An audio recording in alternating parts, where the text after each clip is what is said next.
तो ये टिक टिक टिक टिक की जो आवाज़ आपको सुनाई दे रही थी, यह आवाज़ तेज़ी से आगे बढ़ रही है और समय नज़दीक आ रहा है।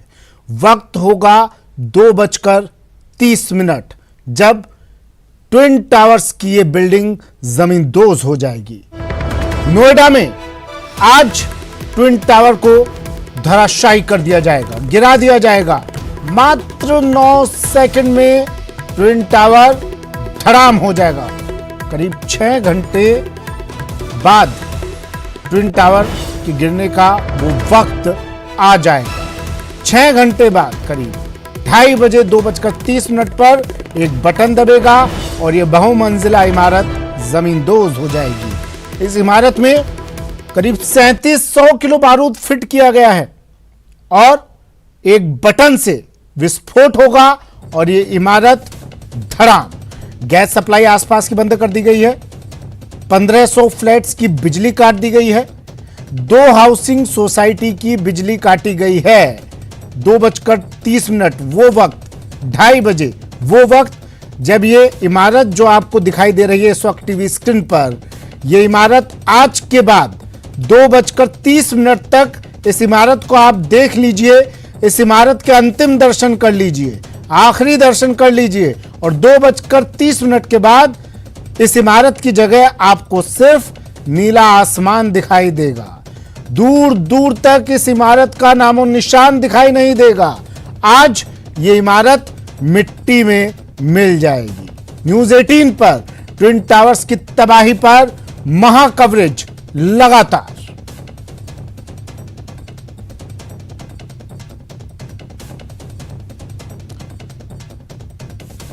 वक्त जैसे जैसे आगे बढ़ रहा है, अब लोगों की उत्सुकता भी बढ़ रही है। लोग बेचैन हैं, उस वक्त का इंतजार कर रहे हैं जब उन्हें ट्विन टावर नाम की इस मुसीबत से छुटकारा मिल जाएगा। आसपास के लोग बेहद परेशान थे इस बहुमंजिला इमारत से। तमाम नियम कायदों को दरकिनार रख, तमाम नियम कायदों को साइड में रख इस बहुमंजिला इमारत का निर्माण किया गया था। शिकायत की गई, लंबा प्रोसेस चला, लंबी कार्रवाई चली और अब ये इमारत आज मिट्टी में मिल जाएगी। आसपास की इमारतों को भी खाली करवा लिया गया है। आसपास जो लोग रहते हैं उन्हें अपने अपने घर खाली करने के लिए कह दिया गया। उन लोगों ने अपने घर खाली कर दिए हैं। सभी लोग यहाँ से जा चुके हैं। उनके रहने का इंतज़ाम दूसरी जगह किया गया है। गैस सप्लाई काट दी है, बिजली बंद कर दी है ताकि किसी भी अनहोनी से बचा जा सके। हालांकि तमाम तरह की जो प्रिकॉशंस हैं वो अपनाए गए हैं। सुरक्षा इंतजामात अब यहाँ पर किए गए हैं। यहाँ पर पुलिस ज़ाब्ता भी तैनात है। मात्र 9 सेकंड जब ये पूरी इमारत ढह जाएगी। लखवीर मेरे सहयोगी लखवीर शेखावत नोएडा से लगातार हमारे साथ जुड़े हुए हैं सुबह से और तमाम जानकारी, तमाम तस्वीर आप तक पहुंचा रहे हैं। फिर से लखवीर जुड़ गए हैं, टीवी स्क्रीन पर आपको दिखाई दे रहे हैं। लखवीर, 103 मीटर ऊंचाई इस ट्विन टावर की। लखवीर, कई किलोमीटर दूर से ट्विन टावर दिखाई देता है लेकिन 2:30 बजे के बाद अब दिखाई नहीं देगा। बता रही है ये कहानी इसकी ट्विन टावर की कि बुरे काम का बुरा नतीजा।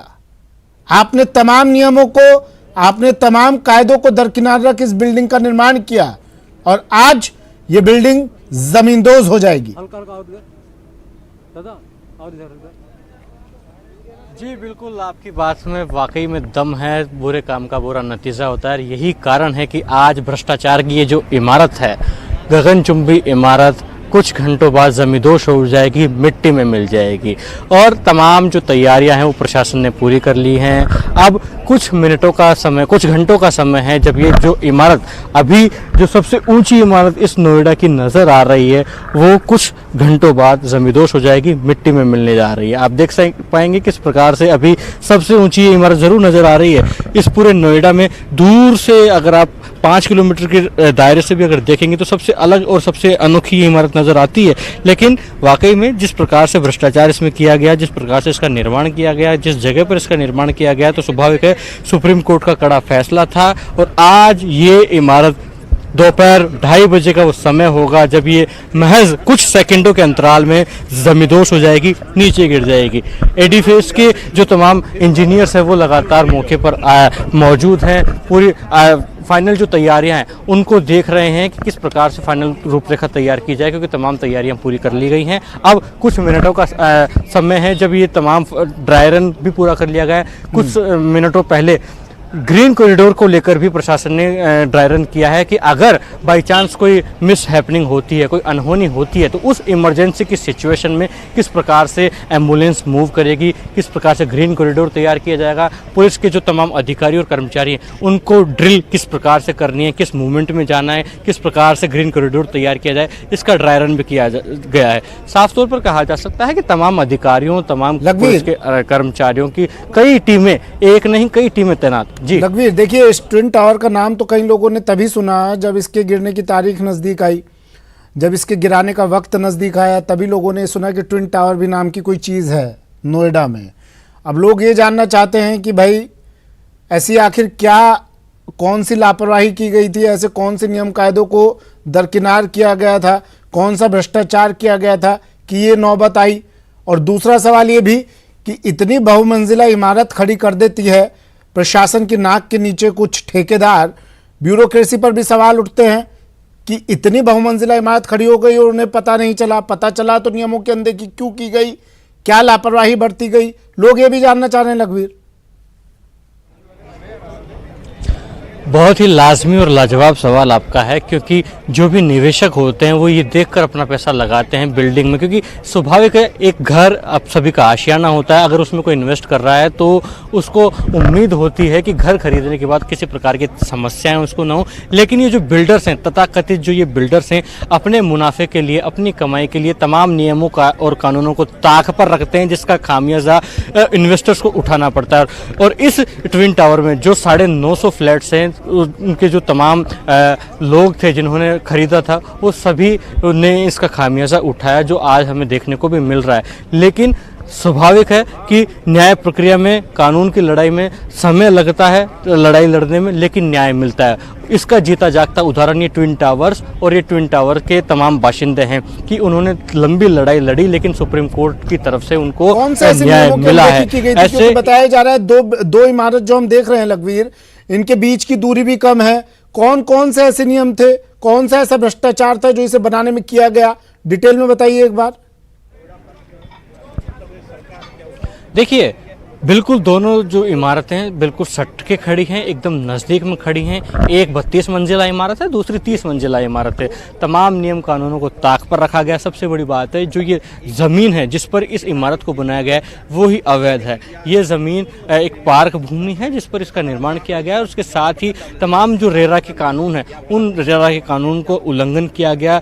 जो अगर ऊँची इमारत बनती है तो उसके लिए नियम जो अनुमति लेनी होती है, उसके साथ ही सब स्टैंडर्ड के फ्लैट्स इसमें निर्माण किए गए। जबकि जितने भी बाशिंदे इसमें रहने वाले हैं सब ने स्टैंडर्ड फ्लैट्स की कीमत दी है, लेकिन सभी को सब स्टैंडर्ड फ्लैट्स दिए गए। और सबसे महत्वपूर्ण बात यह है कि जिस ज़मीन को पार्क भूमि घोषित किया गया हो, उस भूमि पर किस प्रकार से आप एक इमारत का निर्माण कर सकते हैं, ये सबसे बड़ा सवालिया निशान था जिस पर कार्रवाई की गई है। तो तमाम जो बिल्डर्स हैं, सबसे बड़ी बात है दिल्ली एनसीआर के इलाके में बिल्डर्स बिल्डिंग निर्माण के समय तमाम नियमों कानूनों को ताक पर रखते हैं। जो नोएडा अथॉरिटी या तमाम अथॉरिटीज़ की तरफ से जो नियम निर्धारित किए गए हैं कि इस भूमि के लिए इतनी जगह में आप निर्माण करेंगे, इतनी ऊंचाई रखेंगे, इतना आपको पार्किंग स्लॉट छोड़ना होगा, इतना ग्रीनरी तैयार करनी होगी, इन सभी नियमों को ताक पर इस ट्विन टावर में रखा गया। सबसे महत्वपूर्ण बात यह थी कि ग्रीनरी की कोई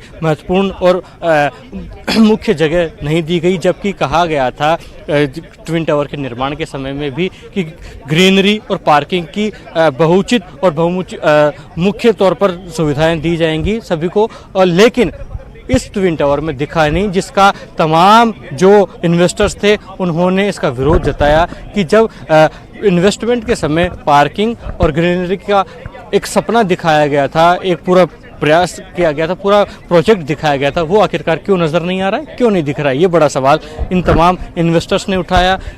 भूमि की पोजीशनिंग को लेकर सवाल उठाया, भूमि के अधिग्रहण को लेकर सवाल उठाया, जिसका कारण ये रहा कि जब न्याय मिला तो समय जरूर लगा, लेकिन तमाम 950 फ्लैट्स के मालिकों को आज न्याय मिला है। और इसी का कारण है कि दोपहर 2:30 का वो समय होगा जब महज कुछ सेकंडों के अंतराल में ये जो भ्रष्टाचार की इमारत है, जीता जागता जो उदाहरण है ट्विन टावर, वो ध्वस्त हो जाएगा, जमींदोज हो जाएगा। इसके लिए आपको ये भी समझना होगा कि 3700 किलोग्राम का बारूद पूरे इस बिल्डिंग के चारों कोनों में लगाया गया है, जिसकी मदद से एक्सप्लोसिव तरीके से कुछ सेकंडों के अंतराल में ये जो बिल्डिंग है ये जमींदोज हो जाएगी। हालांकि साफ तौर पर कहना है किसी प्रकार की अनहोनी नहीं होगी, इसकी भी तमाम तैयारियां एडिफिस के इंजीनियर्स ने कर ली हैं और उनका साफ तौर पर कहना है किसी प्रकार की कोई अनहोनी नहीं होगी, कोई इमरजेंसी कॉज नहीं होगा। और हालांकि पोल्यूशन एक कॉज हो सकता है, पोल्यूशन बढ़ेगा, जो श्वास की समस्या है, लोग श्वास के जो रोगी हैं उनके लिए एक थोड़ी समस्या हो सकती है, ये कहना है। लेकिन जब जमींदोज होगी ये बिल्डिंग, उस समय स्वाभाविक है कि हलचल पैदा होगी, कंपन होगा, वाइब्रेशन होगा, लेकिन ज़्यादा वाइब्रेशन नहीं होगा जिससे कि आसपास की इमारतों को या सड़कों को, फ्लाईओवर को, पुल को कोई खतरा हो। इस प्रकार का वाइब्रेशन नहीं होगा क्योंकि इम्प्लोसिव तरीके से इस बिल्डिंग को आज ध्वस्त किया जाएगा, ये भी तमाम एक्सपर्ट्स का कहना है। वहीं प्रशासन की और पुलिस की अगर बात की जाए तो प्रशासन और पुलिस ने तमाम तैयारियां पूरी की हैं, जिसके लिए 3700 पुलिस के अधिकारी और तमाम प्रशासन के अधिकारी इस पूरे नोएडा में तैनात है, जहां रूट को डाइवर्ट भी किया गया है। जो आसपास के अपार्टमेंट्स में जो लोग ट्विन टावर के रहते हैं उनको भी हिदायत दी गई है कि वो अपने अपने घरों को आज खाली कर दें, अपने घरों से बाहर निकल जाएं। और इसका कारण भी आपने देखा, इसका जीता जागता उदाहरण देखा कि बगल की जो सोसाइटीज़ हैं, बगल की जो अपार्टमेंट्स हैं, उन्होंने दिल खोलकर स्वागत किया और तमाम बाशिंदों को जगह दी आज रहने के लिए। और तमाम जो लोग हैं जो ट्विन टावर या आसपास के अपार्टमेंट्स में रहते थे वो पार्श्वनाथ जैसी सोसाइटीज़ में शिफ्ट हो गए हैं ताकि आज अपना जो दिन है वो वहाँ गुजार सके, वहाँ बसर कर सके। अच्छा जी लखवीर, जब इतनी बड़ी बिल्डिंग, इतनी बड़ी इमारत जब धराशायी होगी तो लाजमी सी बात है ना सिर्फ धुएं का गुबार होगा, धूल के कण होंगे, पॉल्यूशन होगा, वायु प्रदूषण होगा। और अभी आप भी बता रहे थे कि श्वास के रोगियों को उस वक्त थोड़ी समस्या हो सकती है, इसलिए उन्हें दूर भेजा गया है। आसपास कोई ऐसी चिकित्सा व्यवस्था की गई है? पैच कर दो वापस फटाफट। लखवीर, आसपास कोई ऐसी चिकित्सा व्यवस्था की गई है उन लोगों के लिए? फोन कर रहा है यार बार-बार। चलिए, आवाज उन तक नहीं पहुंच पा रही है, फिर से जुड़ने की कोशिश करेंगे। लेकिन ये तस्वीरें देखिए आप, ट्विन टावर की तस्वीरें आज गौर से देख लीजिए, इस टावर को आज गौर से देख लीजिए, इस बिल्डिंग को आज आखिरी बार देख लीजिए। इस भ्रष्टाचार की इमारत को, बहुमंजिला इमारत को, जो आज गिर जाएगी, ढह जाएगी, धराशायी हो जाएगी कुछ ही पलों बाद, कुछ ही घंटों बाद। वक्त नजदीक आता जा रहा है, 2:30 पर यह बिल्डिंग आज गिरा दी जाएगी और पूरे देश की निगाहें आज नोएडा पर टिकी हुई है, पूरे देश की निगाहें आज इस बिल्डिंग पर टिकी हुई है। आज वो लोग भी देख रहे होंगे कि किस तरह उन्होंने तमाम नियम कायदों को दरकिनार कर भ्रष्टाचार की नींव पर इस बिल्डिंग को, इस इमारत को खड़ा किया। लेकिन आज ये बिल्डिंग उसी भ्रष्टाचार की नींव में, गर्त में होगी। चलिए, वक्त एक ब्रेक का है, जल्द हाजिर होंगे।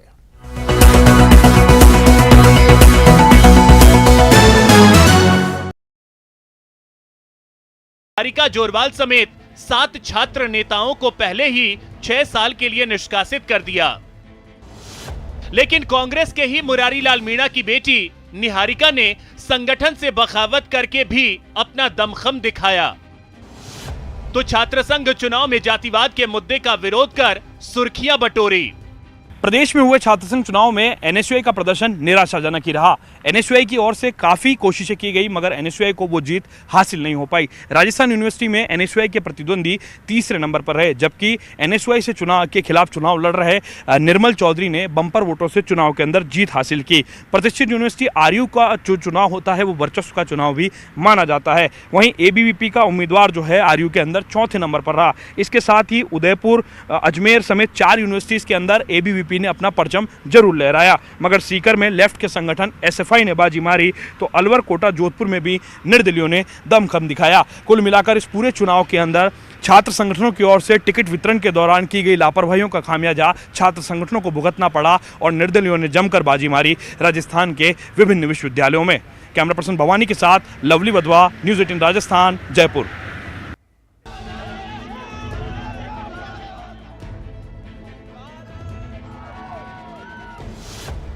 राजस्थान यूनिवर्सिटी में निर्मल चौधरी। छात्र शक्ति से बड़ी कोई ताकत नहीं होती है। राजस्थान विश्वविद्यालय के अंदर निर्मल चौधरी इन छात्र संगठनों के खिलाफ तो जीत ही सकता है। राजस्थान यूनिवर्सिटी में निर्दलियों ने दिखाया दम। जब तक ये छात्र संगठन धरातल पे कार्य करने की नहीं सोचेंगे, तब तक इसी प्रकार से निर्दलीय अध्यक्ष बनते रहेंगे। एनएसयूआई और एबीवीपी को दिखाया आईना। यदि संगठन कार्य नहीं करेंगे तो ये राजस्थान के अंदर पार्टियों को भी जनता नकार देगी। 2 साल बाद प्रदेश में हुआ छात्र संगठन चुनाव पहले से ज्यादा हंगामेदार और सियासी साबित हुआ।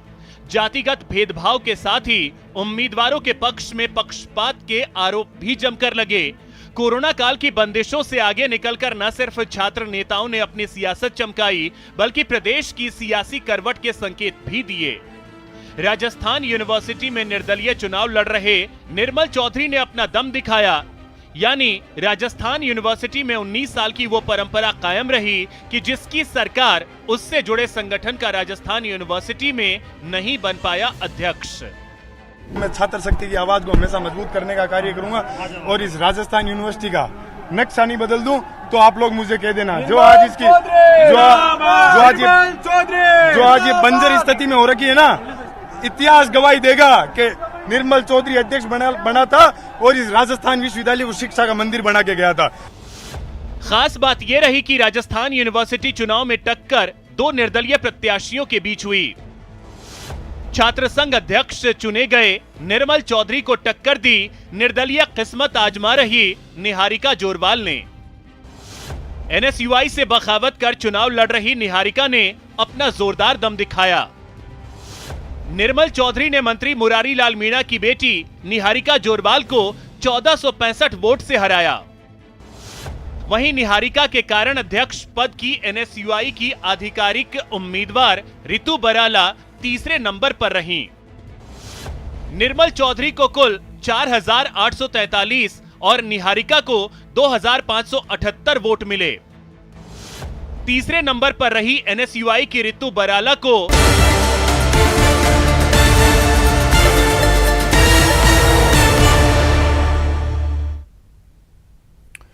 ब्रेक के बाद स्वागत है आपका। और अब बात देश की सबसे बड़ी इंजीनियरिंग परीक्षा की, जेईई एडवांस परीक्षा की, जिसका आयोजन आज करवाया जा रहा है। 2 पारियों में परीक्षा का आयोजन करवाया गया है। परीक्षा केंद्रों पर सुरक्षा के कड़े इंतजाम भी किए गए हैं।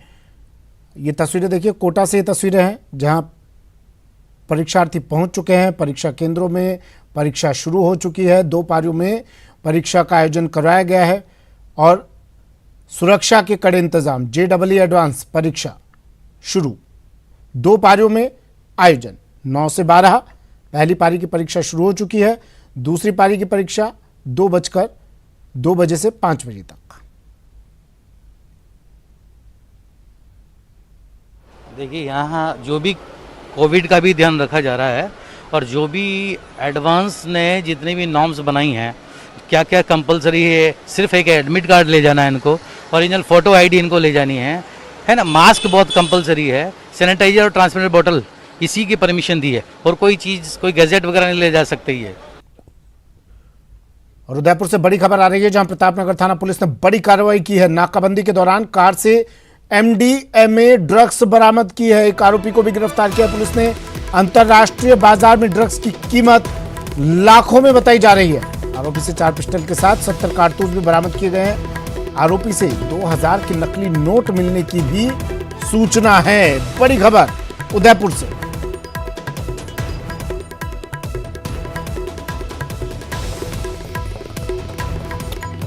कपिल शिमाली मेरे सहयोगी उदयपुर से हमारे साथ फोन लाइन पर जुड़ गए हैं। कपिल, पूरा मामला क्या, किस तरह कार्रवाई की गई? देखिए, प्रतापनगर थाना पुलिस को मुखबिर के जरिए सूचना मिली थी और उसी के आधार पर नाकाबंदी की जा रही थी। नाकाबंदी के दौरान एक स्कॉर्पियो कार को रुकवाया गया और जब उसकी तलाशी ली गई तो उसमें से तकरीबन 350 ग्राम MDMA ड्रग्स बरामद हुई है। इस स्कॉर्पियो कार के चालक को पुलिस ने गिरफ्तार कर लिया है और जब प्रारंभिक इस पर पड़ताल की गई तो इसकी अंतर्राष्ट्रीय बाजार में लाखों में कीमत बताई गई। यही नहीं, जो सूचना मिल रही है उसके अनुसार आरोपी की कार से 4 पिस्टल और 70 कारतूस भी बरामद किए गए हैं। 2-2 हजार रुपए के नकली नोट भी कार से बरामद किए और ये जो युवक है इसका नाम दीपक बताया जा रहा है, जो कि प्रतापगढ़ इलाके के दमोत्तर गांव का निवासी बताया जा रहा है। अब इससे अभी पुलिस पूछताछ कर रही है और इस पूरे मामले का खुलासा दोपहर 12 बजे additional SP Chandrasheel Thakur press conference करके करने वाले हैं। जी, MDMA ड्रग्स कपिल, लाखों की कीमत की ड्रग्स और वजन इसका मामूली सा 350 ग्राम आप बता रहे हैं। किसे सप्लाई की जानी थी, कहाँ से लाया था, कहाँ भेज रहा था, क्या कुछ पता चल पाया इस बारे में अब तक? देखिए, इसके बारे में हमने पुलिस के अधिकारियों से बात करने की कोशिश की है, लेकिन अभी पूछताछ की जा रही है। दोपहर 12 बजे प्रतापनगर थाने पर एक प्रेस कॉन्फ्रेंस की जाएगी और उस प्रेस कॉन्फ्रेंस के दौरान इस ड्रग्स के बारे में, इसकी कीमत के बारे में और इसे कैसे कहां पर सप्लाई करना था, ये पूरा जो खुलासा है दोपहर 12 बजे प्रेस कॉन्फ्रेंस के मार्फत उदयपुर पुलिस करने वाली है। कुछ हथियार भी इसके पास से मिले हैं। मतलब कपिल, मैं ये जानना चाह रहा हूँ, इस एक आरोपी के पास से ड्रग्स भी मिलती है, हथियार भी मिलते हैं, नकली नोट भी मिलते हैं, तमाम इलीगल काम यही कर रहा था क्या? और ये हथियारों के बारे में क्या कुछ खुलासा हो पाया है? लाइसेंस था इनका, अवैध हथियार थे?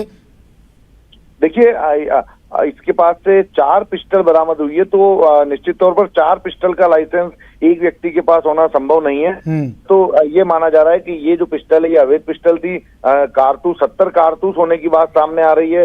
हालांकि एग्जैक्ट फिगर जो है वो 12 बजे पुलिस अधिकारी स्पष्ट करेंगे, लेकिन हमारे सोर्सेज के अनुसार नकली नोट भी इससे 2-2 हजार के नकली नोट भी इसके पास से बरामद हुए। तो उदयपुर पुलिस गहनता से इस व्यक्ति से पूछताछ कर रही है, क्योंकि काफी बड़ा मामला प्रतीत होता है प्रारंभिक जानकारी के अनुसार। और जब दोपहर 12 बजे पुलिस खुलासा करेगी तो स्थिति पूरी तरह से स्पष्ट हो पाएगी। इसके पास आप बता रहे हैं 4 पिस्टल, 70 कारतूस, ड्रग्स थी। क्या किसी गिरोह से ताल्लुक रखता है?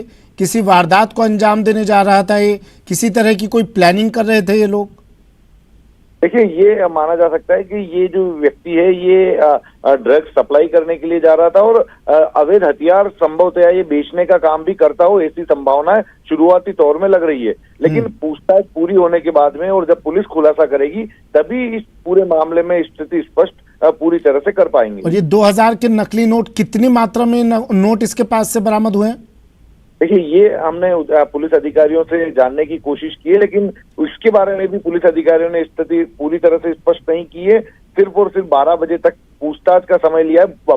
पूरी पूछताछ की जाएगी 12 बजे तक। जो महत्वपूर्ण पहलू है वो इस आरोपी से निकाले जाएंगे और वो सारे जो है वो मीडिया के मार्फत लोगों के सामने पुलिस रखने वाली है। तभी स्थिति स्पष्ट हो पाएगी कि 2000 के कितने नकली नोट इस व्यक्ति के पास में बरामद हुए हैं। ठीक है, शुक्रिया कपिल। तमाम जानकारी के लिए नजर आप बनाए रखिएगा, अपडेट आपसे हम लेते रहेंगे।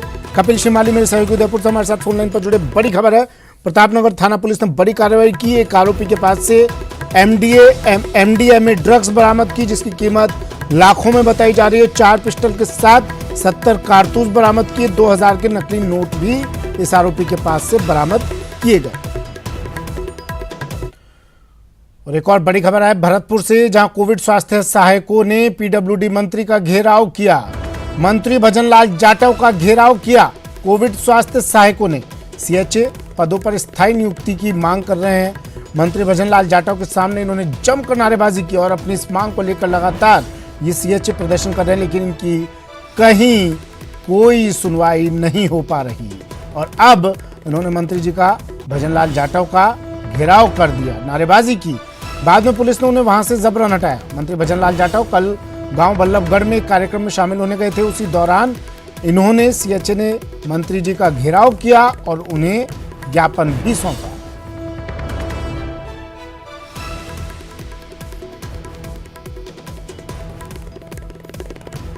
भरतपुर से दीपक मेरे सहयोगी फोन लाइन पर जुड़ गए हैं। दीपक, CHA की मांग, वही मांग, एक ही मांग, और लगातार इस मांग को लेकर ये आंदोलनरत हैं, प्रदर्शन कर रहे हैं, लेकिन आश्वासन तो कोई नहीं मिल रहा है इन्हें।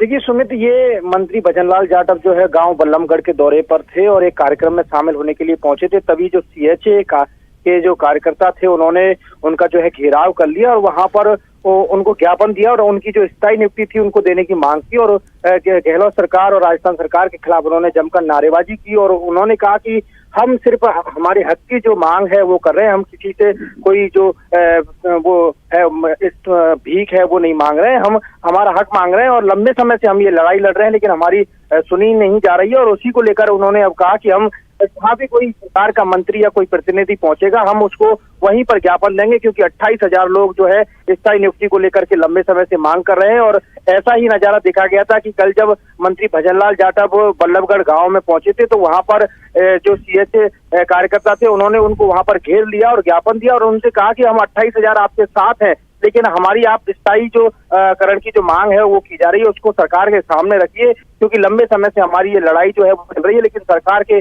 कान पर अभी तक जू नहीं रहेंगी। और उसको लेकर मंत्री के सामने ही उन्होंने जबरदस्त नारेबाजी की, पुलिस ने वहां से जबरन हटाया। जी ठीक है, शुक्रिया दीपक तमाम जानकारी के लिए।